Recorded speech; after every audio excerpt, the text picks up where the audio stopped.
welcome to episode 329 of the Comic Watchers. I'm Chad, and Matt has the night off, but that's all right because we do have a guest, and we are going to be talking to Shawn Hainsworth about his. It's your publishing company and some of your books, correct? Yeah. My publishing company, and I've written most of the titles, different artists, and we've got a few things in the works that were written by other people. But just getting started here. We got, we'll talk all about it. Yeah. Well, before we jump into that, I like to find out a little bit about my guests and kind of how they got into comics and how your journey led you to where you are now. Writing and publishing. Yeah, absolutely. I was not a typical comic book kid. I guess I was more kind of Mad Magazine and National Lampoon, that generation. I was born in the mid '60s, and kind of came into comic books a little sideways. With Mouse and Watchmen were sort of the comics that first kind of grabbed my eye, and made me aware of how much cool stuff was being done. And then you started off with the lighthearted stuff, right? Exactly. Yeah. True. And then I just kind of fell into it from there. I was a much more of a film geek when I was younger, and I studied film in college, and I ended up making I made several documentaries when I graduated, made some experimental films in the '90s, and sort of but was always really taken with the power of the comic book and the sophistication of the visual storytelling and all of that. When I've been writing in various forms, novels and screenplays and short stories and that sort of thing. And at a certain point, I just rather than writing a screenplay, like, who wants to write a screenplay that you may or may not, and probably may not ever get produced, and even if you do get it produced, you won't, you lose the intellectual property and have no control over what it looks like in the end. So why do that? Why not just make a comic book or a graphic novel, and collaborate with an artist and bring your vision, exactly to life? So that's what I did. I started with two, The Killing Machine and Woodstake. Very different. One epic space opera, one vampire at Woodstock. Two very different artists. One in Quebec and one in Brazil, and just kind of found my way, kind of piece by piece, putting it together. I was lucky enough to get distributed through Diamond early on. Lucky enough, quote unquote. I thought lucky enough at the time. I was going to say, how's that working out for you? Yeah, it didn't work out great. But I was able to jump over to Lunar when the Shinola hit the fan.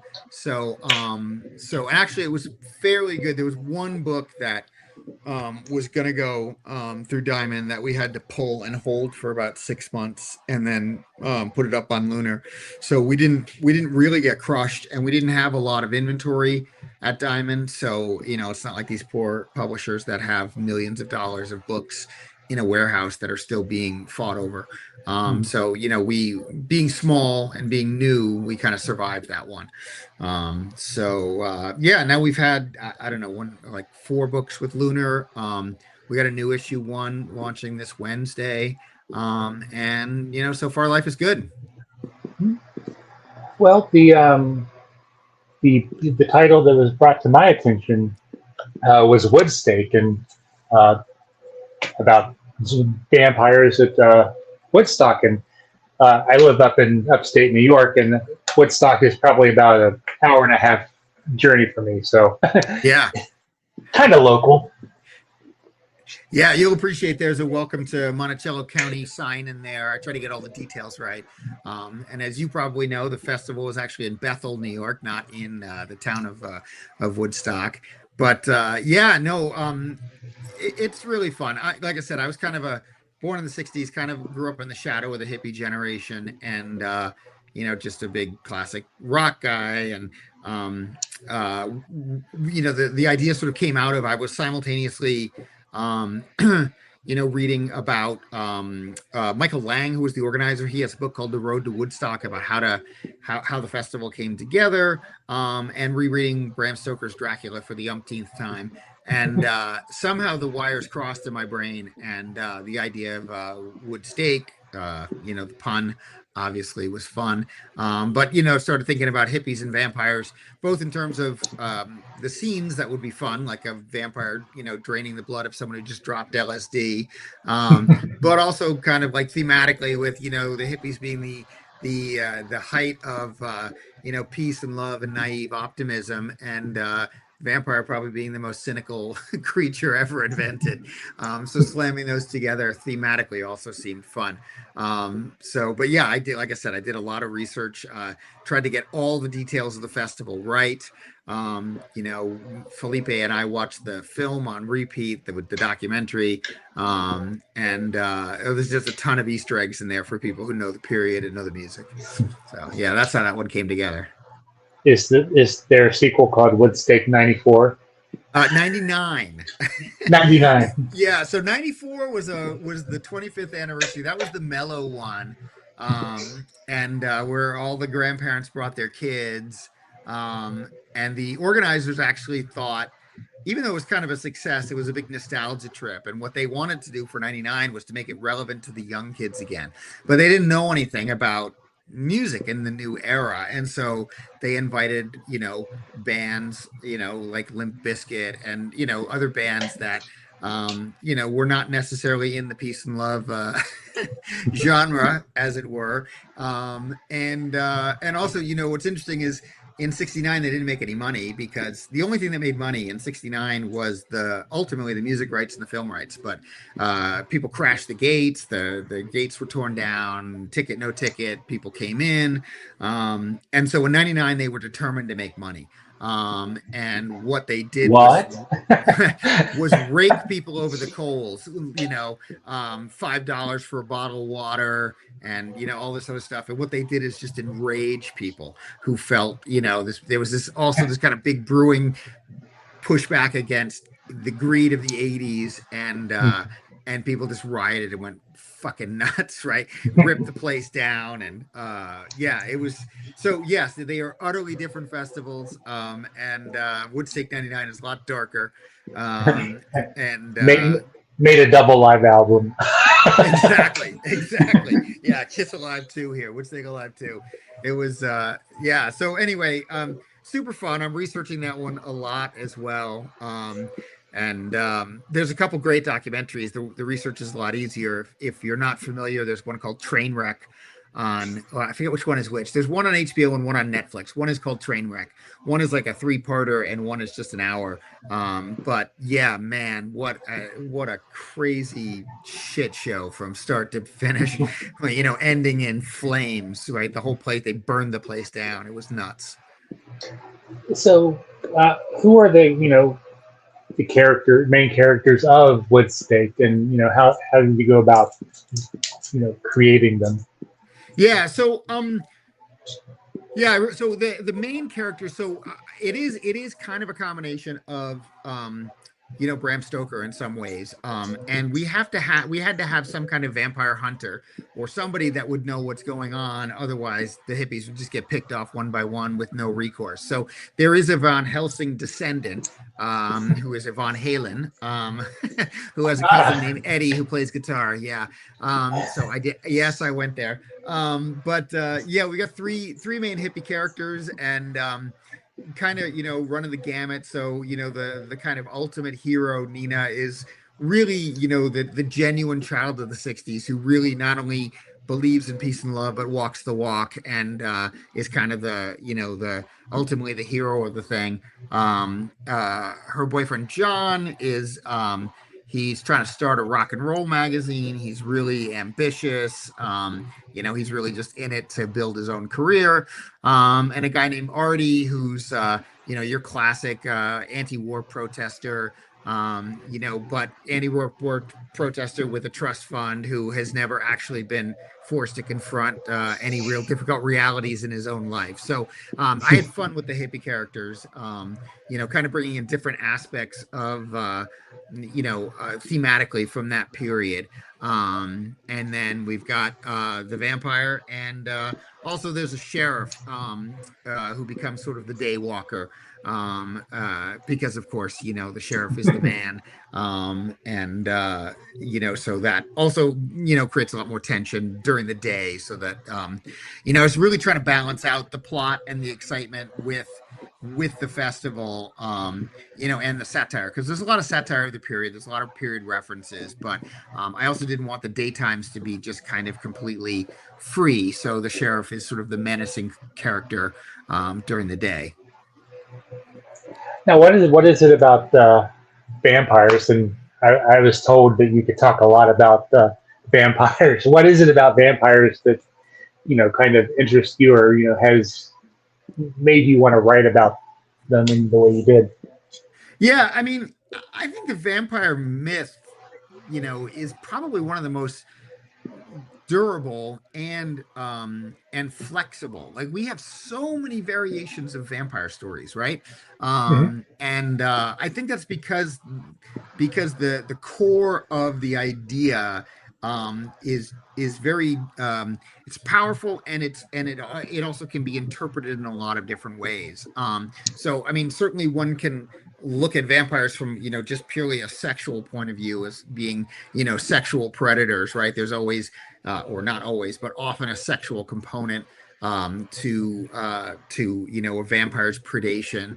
I'm not a fan of Twilight, but obviously that was taken in that direction. Um, but I don't know. There's so many different variations of vampire story.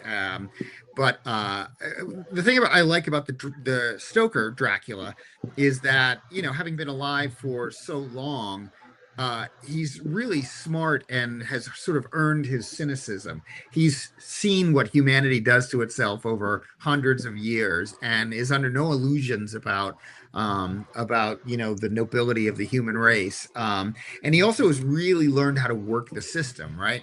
And so that's kind of the perfect was, in a way, the perfect villain for something set in the 60s.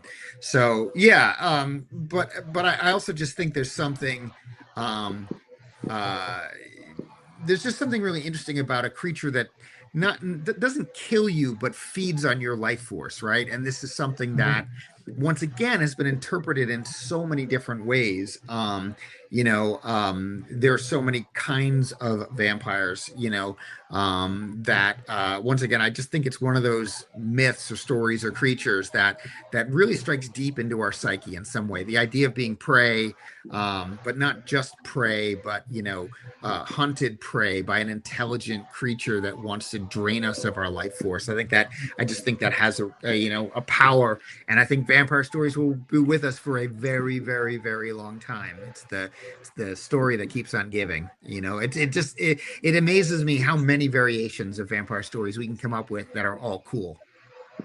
Yeah, I was surfing around Audible, looking for something to listen to on the plus side, and I found it's like an anthology of like vampire stories that influence Bram Stoker. So that was pretty interesting too, to kind of get the early takes on what vampires were considered, and how he evolved it into his Dracula.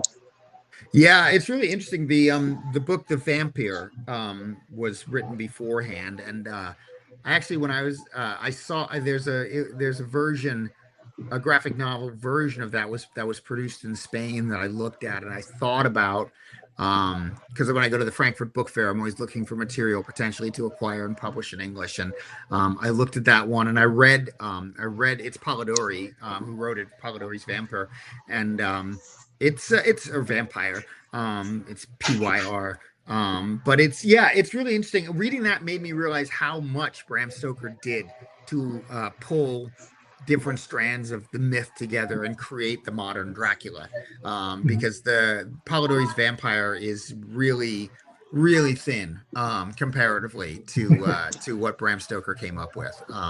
But yeah, fascinating history. So who when you were when you were working on did Woodstake initially, who did you work with as an artist, and how did you get connected with them? And Yeah, so Felipe Kroll is the artist. He's a Brazilian artist. He's a very unique artist. So I found him on the web, honestly. I was just starting out and I was just kind of looking around. He had a great art on his website. He had done some Sandman characters and other things, but he also he's a digital artist, so it's not ink, pencil ink and coloring. It has a very different style. He builds 3D models, and then renders 3D models and digitally paints 3D models. And he was also kind of working on his style. So when we started, around like toward the end of issue 1, things started to get very brushy. Very less detailed and more kind of big, broad brushstrokes. And I was talking to him about it, and he was saying he was just really still playing with his style. And what happened is when we started issue 1 with the hippies in 1969, and when we got an issue and a half into it, I realized that uh, for me, I really wanted to develop the backstory more, like why was there a vampire in upstate New York? I mean, it was fun to just kind of have a vampire in upstate New York and go from there. But why was there a vampire in so upstate New York? we're all the Walking Dead up here, especially as state workers. Exactly. If there's going to be an outbreak in the United States, it would be upstate New York or Maine if you're Stephen King. Yeah, Um, yeah. yeah, we actually have a great Easter egg for Salem's Lot in Woodstake 99. But anyway, so yeah, we went back and did this prologue, and during that time, Felipe kind of settled into his style. And he actually went back. He was really generous about it. Went back and repainted some stuff he had done earlier to give it a more consistent look. And I think so his 3D modeling has evolved. Like when we first started, he had a really old computer, and he'd be like, "Yeah, it'll take me 24 hours to render this model before I can start painting it." And he was just doing like the characters and that. But I think Woodstake 99 now, I think it may be the first comic book where every single object that is ever in there is built as a 3D model. So there's a scene in a bar with a pool table and a jukebox, and he built the pool table and the jukebox in the 3D software. And what's cool about that is we can move the camera around in the 3D software, right? So once the model exists, you can move the camera anywhere you like. And so we do kind of approach it cinematically in that regard, talk about what camera angle literally do we want to use, and then he renders it and he paints it. I've got some process videos on the website where you can see where I saw that. Those are pretty cool. yeah, where you can see how it goes from model to painting. Yeah, it's just really cool and really unique. I just thought it fit the material. And he's just a great guy. I've been a pleasure to work with. So yeah, that's how that one sort of came about. Does using the 3D, working with how you were saying you can change, look at the different camera angles, is that kind of, does your background in film kind of help you, when you're translating it to the comic book, helping him translate it to the comic book page?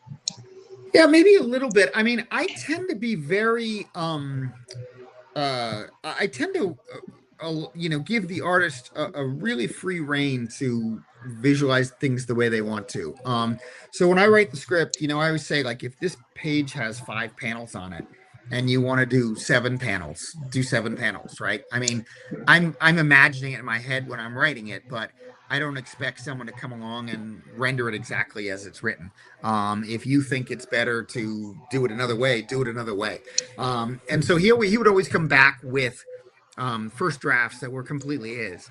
And then, then I put the editor hat on and I say, well, for example, I don't think this transition is clear, or, between these 2 panels, I'm not sure what's going on, or I don't understand what I feel like this doesn't flow as well as it could. And that's where could we, zoom out, and we can use that language. Should we Mhm. zoom in? Should we change perspective? Should we do this? Should we do that? But my perspective is always that of an editor, not director, right? So it's kind of Mhm. like I say, these are the things that I think are potentially could be improved upon, and these are my ideas, and then he comes back with another version. I try really hard. I mean, it's a fully collaborative process, and let's face it, it's a visual medium at the end of the day. And so I really want to kind of respect my artists, whoever they are, not my artists, but the artists I'm working with. To I hate when I use that expression, but it comes out sometimes. I try to respect them and let them do what they do best, right? I think what Mhm. I do best is right. I hope, and so I try to let them do what they do best, and that also gives each book at SHP a very different look. Like all of our books are really different. There's no standard style, and I think we have yet to create a book that even really looks like anything else on the shelf, which is good and potentially bad if you don't if people want a more classic look. That Mhm. we haven't produced anything like that yet. That was going to be one of my questions. I mean, is it a different frame set of mind when you put on your publisher hat than when you have your writer hat on? Assuming you Yeah, wear a hat when you do this. I do. I change hats all the time. Yeah, so the publisher hat is interesting because really it's the writer and the editor that trumps the publishing. I'm not gonna sit there and be like, well, the thing that will sell is this, or what the kids Mhm. want to read is that, or this is trending. I don't want to do that at all. I want to write the stories that mean something to me, that I think are awesome. I want to write the books that I want to read, and then find an audience for them. And so it's been interesting with just Woodstake, because it is a genre bending, thing. It's a comedy, it's a satire, it's, a vampire story. It's got different art.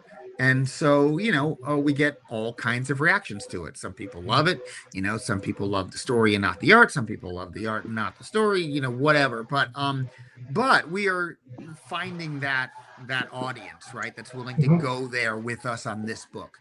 And it's really true for all of the books. All of the books are kind of unique, and so we have to work harder to find the audiences for them. And but I want to do that because I care most about the work and less about the sales numbers, right? Or the publishing hat. But once again, I do think there's so many people who are looking for things that are different, and Mhm. unique. There is an audience that will sustain this. It's just harder to find than if you're publishing something that exactly what the audience is. There's so many like Dogman imitators out there, right? Because there's Mhm. a clear audience for a Dogman imitation. Right. But yeah, I don't want to do that. Not that I don't like Dogman, I do. Oh, my son loves My son Captain loves. Underpants and Dog Man, and Yep. How old is so your son? he is 9 years old.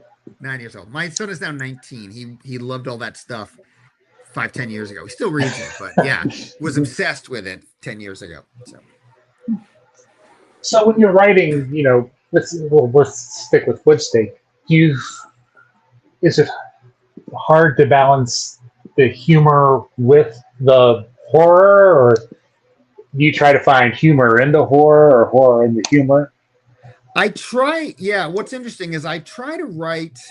In this case, I try to write a real story with characters and a plot that is not too unrealistic, right? So, I mean, different stories require different perspectives on kind of realism and what's possible. But for this book, I really felt like I wanted this to feel very genuine in the sense if you accept that there is a vampire at Woodstake, right, which is not possible, but if you accept that, everything else that flows from there is possible. and and somewhat likely, if these series of events were to be put into motion.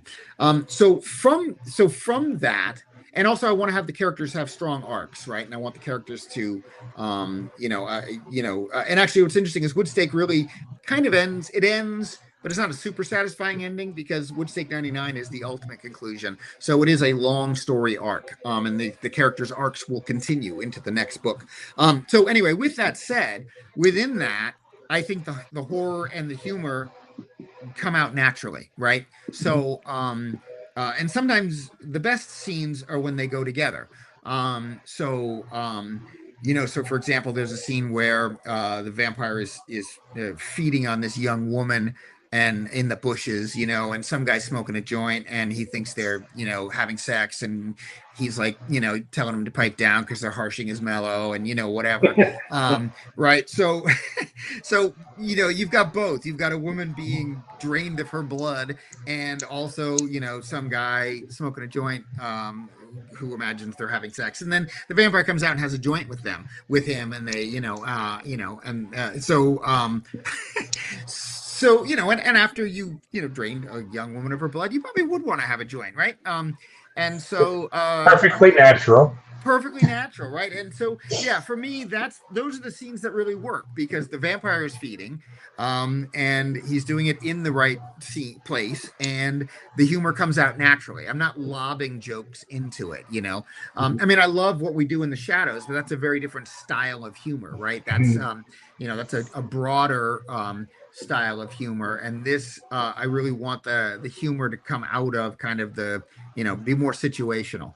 And similarly with the horror, like I'm not just trying to create the scariest scenes ever. I'm trying to really think about how would a vampire, because the vampire has an objective. It's not just to feed, right? He's been injured, he's alone, he's in the new world, he wants to build up his family, right? And that means turning as many people as he can and building up sort of a following. So he's also got an objective. He's not just an arbitrary monster going around killing people to make scary scenes, right?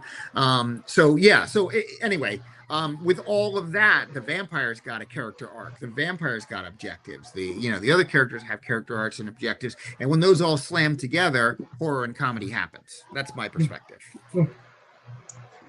So let's talk about the other series you mentioned, which is a sci-fi base. Yeah, so that's a big one. I worked on that for 10 years, and that started as a novel. So it's called Killing Machine. It was single issue comics in 2024 through Diamond, and the graphic novel comes out pretty much next month, September 22nd. And so yeah, it's a really big philosophical, kind of cerebral-ish sci-fi story, harkening back to Arthur C. Clarke, or channeling, the Three Body Problem, hit that author, Cixin Liu, I don't know how you pronounce his name, but also having a fair amount of action. But it's, sort of ultimately about, finding an object that potentially is the origin of organic life on Earth, and that object connecting us to another race, alien civilization, and it's kind of about war and politics and religion, and then it takes sort of a big leap at the end, and kind of sets up the second story. So it's going to be a very big, kind of ambitious space opera in that regard. And so if you like, and the art style is utterly different. So this is an artist. His name is Michel Fortin. He lives in Quebec, and he is, he's really good at. I mean, he does much more kind of realistic line work. His forte really is coloring. Like, he sent me some of his Photoshop files, and he's got like 60 layers, right? He's got, base colors, and then highlight colors, and then shading colors, and this and that. And it has a really kind of extraordinary palette to it. He's also really good at inventing technology. So what do spaceships look like? What do cryogenic sleeping tubes look like? What does an alien planet look like? And alien architecture. We talked a lot about that. We talked about, the materials that they would be building their houses out of. And so in that regard, yeah, really different than Felipe's, and more like a traditional comic. The other thing about that one is that really the story is pretty complex. So I wanted the art to be clear, right? Like you have to know exactly what's going on because your head is already being challenged with some of the ideas and some of the science and everything else that's coming at you. So in a way, the art's a little simpler. Whereas with Felipe, the art is a lot more expressive, wrapping around a story that's a little simpler, right? The Vampire and Hippies is ultimately simpler than this massive space opera. Yeah. Now correct me if I'm wrong. You said that you started the sci-fi when 10 years ago, Yeah. and it sounds like you're going back and completing it. How is it kind of going back to what you originally did 10 years ago and looking at it now as you've grown as a writer? Yeah, it's totally evolved. The story itself has totally evolved. The story started, and it was probably more than 10 years ago. So I was reading, it's always about reading things and sparking ideas. I was reading a book called Wired for War about, how the military, robotics in the armed forces, basically. And I was also watching a whole bunch of samurai movies at night, late night. I was diving into the samurai oeuvre. And, uh, and the idea of a robotic Ronin, right? This like soldier that had been discarded from a war that was kind of wandering the galaxy aimlessly struck me. And that was kind of the original start. And so the novel was really focused around that character who's called Richter. And then so for the killing machine, but the whole thing about the object with the origin of life, all that stuff came later. And now in the graphic novel, you don't actually meet Richter until like 60 pages in. So what was originally a story about Richter is now a much bigger story where Richter plays a part. But having done all of that, I probably wrote a couple hundred pages. I really had this character and the other main character in really well defined in and had thought through a lot of it starts on this battle sequence on another planet, the old novel did, and so that whole battle sequence was really well thought out and developed, and that went right into the graphic novel. Do you find you have used different parts of your creativity writing, the sci-fi, story as opposed to the vampire horror story? Yeah, it's a good question. I don't know. I don't know. I just get an idea for a story and the characters, and then I try to make it happen. So obviously I'm learning about different things. Like I had to really bone up on the details of the Woodstock Festival, or I had to bone up on the details of, neural networks or something, because I do want the details to be reasonable, right? I have a friend who's a science fiction writer, and he always says, like, if even if no scientist today would say that whatever you're thinking is even remotely possible, you should probably rethink it. It's too far out in the future for us to conceive of. And you can have different opinions on sci-fi. Like, for example, take the teleporter in Star Trek. Nobody could have imagined that ever being possible. I still don't think anyone can imagine that actually being possible, and yet it's one of the coolest inventions in science fiction, right? So I just contradicted myself, but Well, yeah, the question. I don't know if I trust anybody enough to beam my molecules, separate them and Exactly, trust them enough to reconstruct them, you go first. together again. Yeah, yeah, exactly. What's the line? It's a crazy way to travel, scattering someone's molecules all over the galaxy, or whatever Scotty says. But yeah, so but no, ultimately it's just kind of about trying to bring this thing to life. So in a way, I feel like it's kind of, being in different genres doesn't really matter to me. It's the same process of trying to get it get what's in my head out and make it honest, make it real, make it exciting, make it whatever. So yeah. And it's nice being my own boss as a publisher. I can do that, right? Because in the industry, Hollywood and other things, they want to track you. Like, oh, you're a horror writer and you write horror, or you're a science, and I want to write whatever I want to write. Aside from finding your readership for your books, what are your some of the other struggles you have as publishing your own titles or titles that you acquire?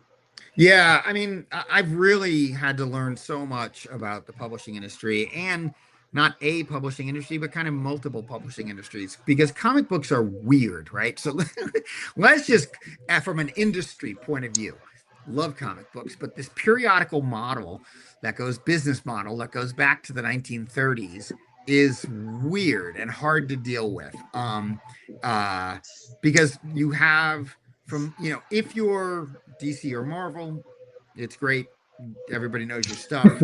You're not struggling for readers to find new readers. But for an indie with a new story, you're trying to get retailers to buy this story, um, you know, 6 weeks before it hits the shelf, not knowing if anyone, will want it, and with no returns, right? Because there's typically no returns in the comic book business. So if you buy, 5 single issue comics and you sell one, then you eat the other four. So, and retailers are already pressed economically. It's tough times for retailers, and God bless comic book retailers because they're the hardest working people, in our industry. But so getting someone to buy, it's like 2,000 ish stores in the country. So, getting someone to buy more than one or two issues of a new series with new characters from a new publisher, it's tough. So yeah, but I just feel like once again, it's all about building your readership over time, right? So the graphic novels are a totally different, it's like the book publishing industry where books are evergreen. You can sell them for 5 years, 10 years, whatever you want. And you can build your audience over time. Of course, bookstores have returns. So, you may sell, 2,000 copies and then get 300 back, right? And all that, Mhm. all that comes off your what you earned for that book. But yeah, I'm really hoping with these series, I'm going to be building my readership over time so that eventually, comic book readers will be like, oh, Woodstake 99. Well, I read Woodstake. That was cool. And maybe, I can bump the numbers up on Woodstake 99. Same thing with the sequel to The Killing Machine. So most of what I'm working on are series that can continue to live. I think the other problem is that if you're not, a DC Marvel, Image, Dark Horse, whatever, where you can really produce quickly, it's hard. Like it takes me 3 to 4 months to create a single issue comic, which means it takes me, 15 to 20 months to create a 5 issue series. So that's hard, right? Asking people to wait a year and a half for the next book in, the second series. Absolute Batman's already up to what, 20 something. They 25. can 25, they can hit one a month, right? So they've been going on that for 2 years and a month, and they can hit that deadline with they got enough artists and enough inkers and enough colorists, and so once again, the periodical industry is very hard for me because I just can't do that. And so anyway, those are oh woe is me what I've learned, but yeah, it's a very very hard business. But between Kickstarter, which is wonderful, and everyone who listens to this and backs a project, a comic project on Kickstarter, thank you. You are the lifeblood of independent comics because that's how we're, getting started and making our initial money. Between that, single issues, the graphic novels, and everything else, and building the readership over time, maybe there's a there for SHP Comics. Well, you kind of led into my next question. I was going to ask you if you dabbled in the Kickstarter or the crowdfunding scene and how that has led into working with Lunar and Yeah, previously so Diamond. yeah, we've had 8 or 9 Kickstarters. and each one has done better than the last. Like our Aerotech is our sex robot office comedy. That one, that was our bestseller. We sold like 15,000 single issues of Aerotech, which was amazing. Like between 1 through 5, because everybody likes a sex robot. And right, I mean, who doesn't like a sex robot? Who doesn't like an office comedy? Yeah, I mean, our last for the trade paperback on that, we did like $17,000, which was amazing, right? So we started out. The first campaign we did was like 2,500, right? And 2,500's great, don't get me wrong, but by the time print all those books and ship all those books, and Kickstarter takes its 6%, you make it what you make at McDonald's for all the time it takes you to Mhm. pick and pack and shop and ship all that crap, and the one thing I have learned with Kickstarter is I'm doing less of all the swag, right? Because like, Mhm. you think like, oh, the stickers are cheap, or oh, the bookmarks are cheap, or oh, the whatever is cheap, but then you got like multiple different orders going, and you've got all these boxes in your basement, and the picking and packing becomes more difficult, and blah blah blah. But Mhm. yeah, so we've done that. We've also done 3 Zoop campaigns, Oh, and to try Zoop, and I I know somehow missed that. I put together the weekly crowdfunding. Maybe I saw it and didn't realize it. And the Tales of Macabre. Did you okay. see that? That was our last one on Zoop. It's a that was one I acquired in Germany, Hmm. in Frankfurt. That was It's that was recently, wasn't it? Yeah, it just ended like four Okay. weeks ago Well, or five we weeks did ago. cover it. I did cover it then. Hey. Thank you. It's actually a really cool book. So it's this Spanish artist named Joan Boyce, and he's Catalan, which is why his name sounds not exactly Spanish. And he did these great versions of classic horror stories from the 19. He did them in the 1970s. So it's Lovecraft and Poe and Robert Bloch's Girl from Mars, and there's a Conan Doyle story in there. And he did some of his own original stories as well. And the artwork is like classic 1970s, like really skilled, ink work and drafting and all of that. And it looks, kind of like EC horror comics in the 50s looked like. So we are taking those, and so we're updating the onomatopoeia. We're doing this with the permission of the artist. So for example, in Spanish, when you laugh, it's ja ja ja, because a J is pronounced as like an H. And so I actually wanted to fix that so it says ha ha ha for an English audience. I've got someone going in and like fixing the onomatopoeia, because sometimes like when you read a manga that's been translated into English, the onomatopoeia in the panel is still Japanese, right? And we're also coloring them with the permission of the artist. So I think these are going to be super cool. We're only 3 in. We finished 3 out of 20, so you're going to have to wait a little bit for your Zoop reward on that one. And we went with Zoop because the Zoop crowd, from my observation, seems to be a crowd that really appreciates comic book history, and great artists. That Mhm. seems to be Zoop's sweet spot. So Jordan Plosky and I met at Comics Pro, and we talked about it, and he was like, "Yeah, let's definitely do that one on Zoop." Jordan Plosky and Eric Moss are the guys who run Yeah. Zoop. Great guys. Yep. And Yeah, so that one we did on Zoop, and then we actually did one on Backer Kit just for yucks. And That one was okay, but I still feel like Kickstarter is our best bang for the buck, in terms of crowdfunding. But still learning. We're going to be doing a Woodstake 99 campaign on Kickstarter before too long. So I don't think that will do what we did with Aerotech, but hopefully we do enough. Well, we'll just have to get back together and talk about Woodstake 99 specifically when that That would be comes awesome. around. It's a fun book. It really is. It's dark. And so people like dark. It's dark. Yeah. So, when you're looking at the works to kind of acquire and publish, what are you personally looking for, in the work that you are, think will work well with, for your publishing? Yeah, it's really it's hard. Like there's no criteria or checklist. I love it, and I think it fits for whatever reason. So yeah, I mean those are sort of the only criteria at this point. it's good to be the king, right? So I, if I like it and love it, because the thing, let me put it to you this way: it is so much work and financial risk. If you don't love it, don't do it. It's too hard, and you're probably going to lose your shirt, you know. So you got to love it. So, uh, besides the one for Zoop, what are some of the other uh, titles that you've acquired and are publishing?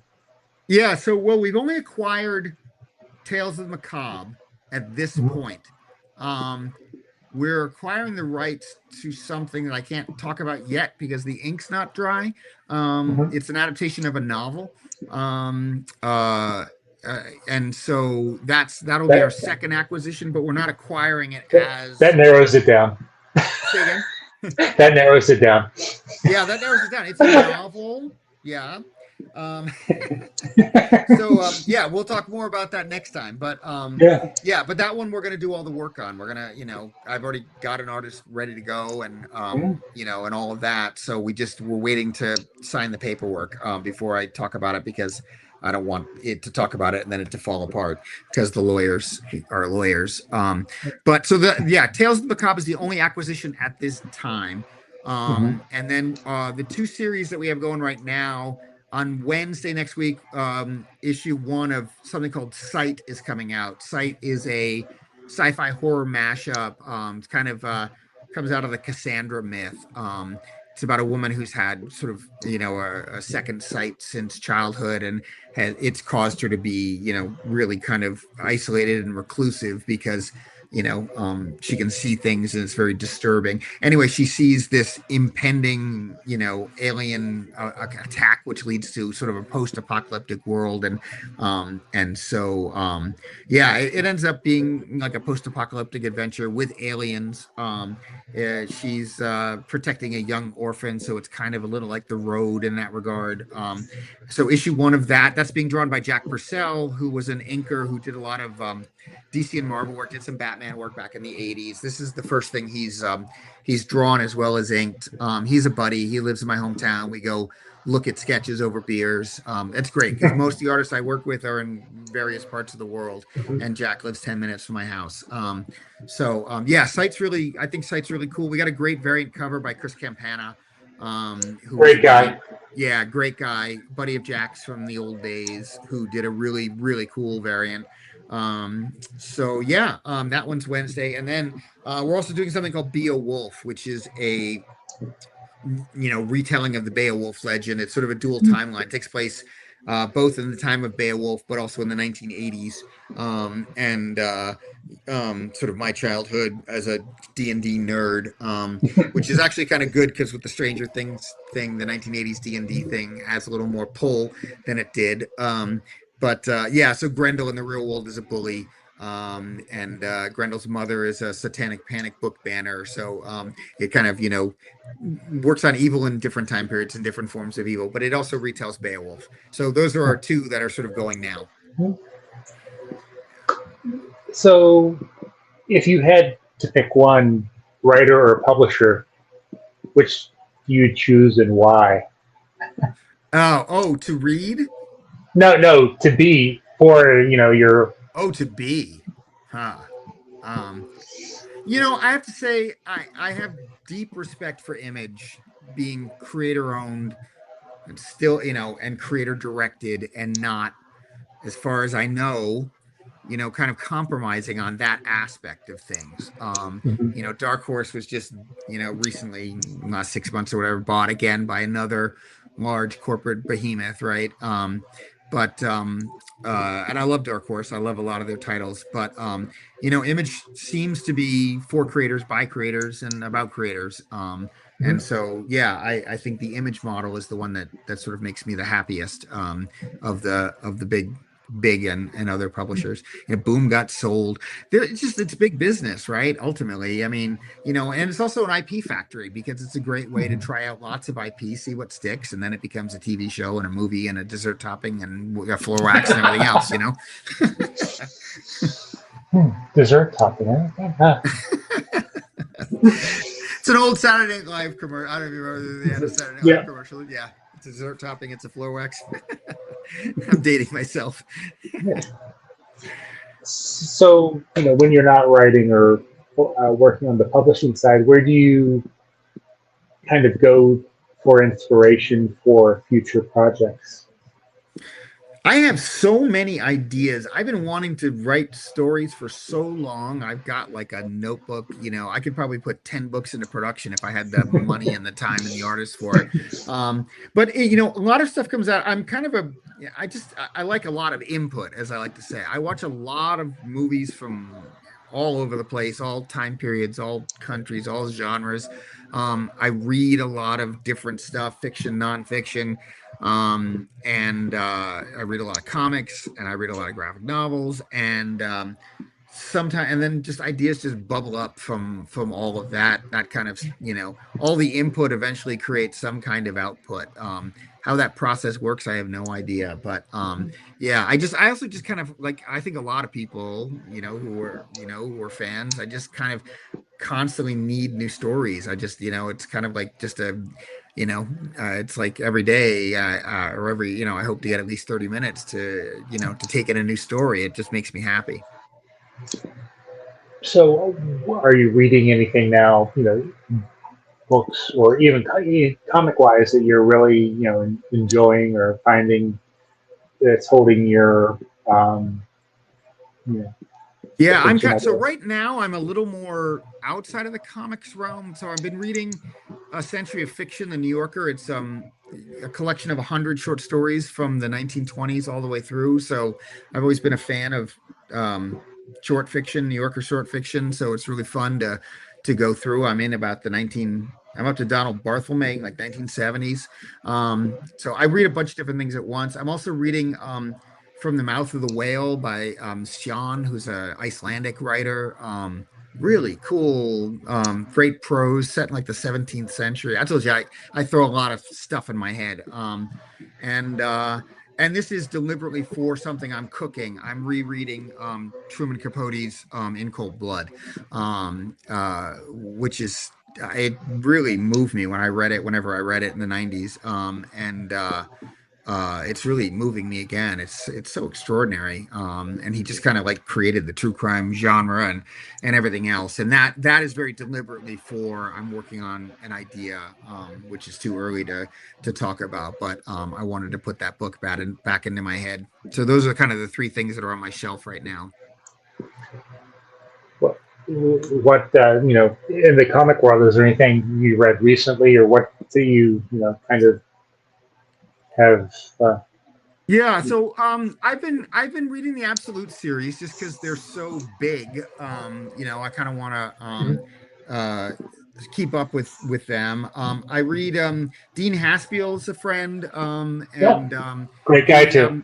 yeah, so he just did Antimatter. He actually did a short story in Aerotech. So I always back his campaigns, and I enjoy reading his stuff. I'm trying to think what else has been I've been reading lately. I've been trying to read a little more manga. I really didn't have a lot of manga. I didn't have any experience with manga when I was younger. Anime kind of entered my brain with a show called Star Blazers that was on TV when I was a Mhm. kid. So I went back, yeah. So The Legend of Kamui, which is 1970s manga that was reprinted by Abrams. I've been rereading that, reading that, not rereading that. I've been reading that. I've also went back and been reading some. Dark Horse published all the uh, um, come on, brain. Lone Wolf and Cub. I love the art in the Lone Wolf and Cubs. Um, so yeah, but I have not really been buying a lot of new comics lately. I've been kind of back into older manga or different, different kinds of things. I go through weird phases where I get way into something and then I get way into something else. But yeah, I've just kind of been keeping an eye a little, an eye. I didn't go to San Diego this year, so I'm less familiar with a lot of the more recent stuff that's being published. So, um, looking back in your time in the industry, what is the most important thing that you feel you've learned, or that you wish you had known when you started that you now know? Um, yeah, I mean, I think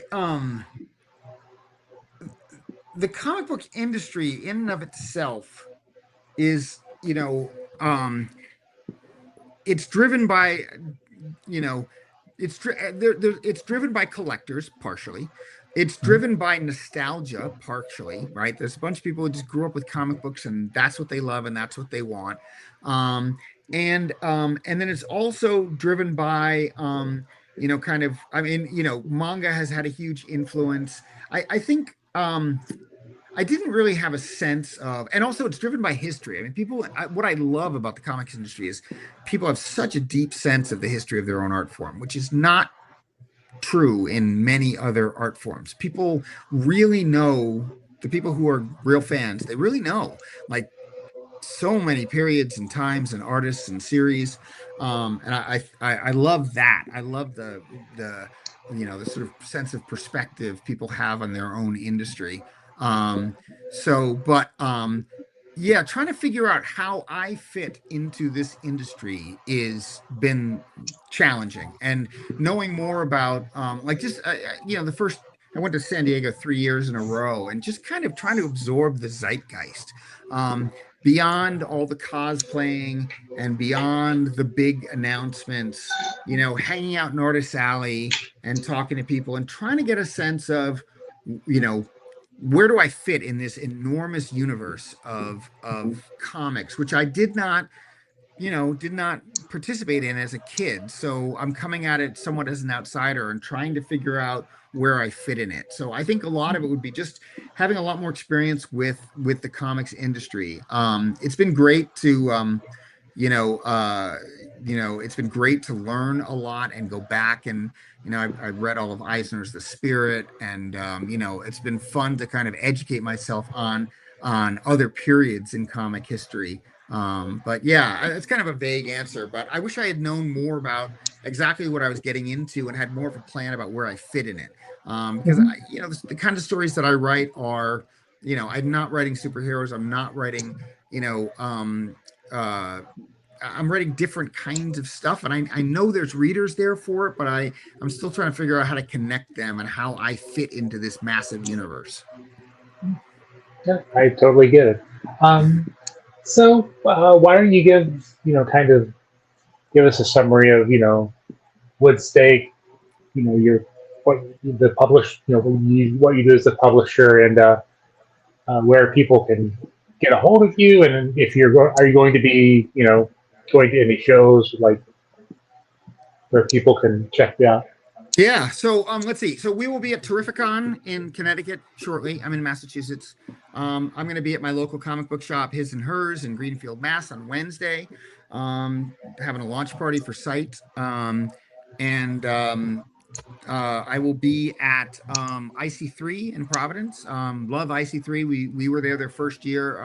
Matthew Sardo was an early fan of Aerotech and has been a great supporter of ours. So we'll be at IC3 in Providence. I don't think I'm going to be able to do New York this year. I'm obviously not tabling. It's way too late for that. I usually am at New York, and sometimes I do a panel at New York or San Diego. I'm not doing that this year. Um, so I think in terms of the cons, it's those are the ones that are at least scheduled for now. Um, shpcomics.com, you can find everything about us. Our biggest presence is on Instagram at shp comics. We have a YouTube channel. We have a great short film that we made out of Aerotech and a sex robot unboxing video called Technical Support. That's on YouTube. And Yeah, I mean, I'm pretty easy to reach. Just shoot a message to SHP Comics from the website, or I'm Shawn at SHP Comics, or and then I will be at IC3 and Terrificon. Well, that sucks. You're not going to be in New York, because then I get to see you. I know. I'm still working on maybe getting up there for a day. It's Hmm. nice, what family and kids and everything else are, and it's a rough.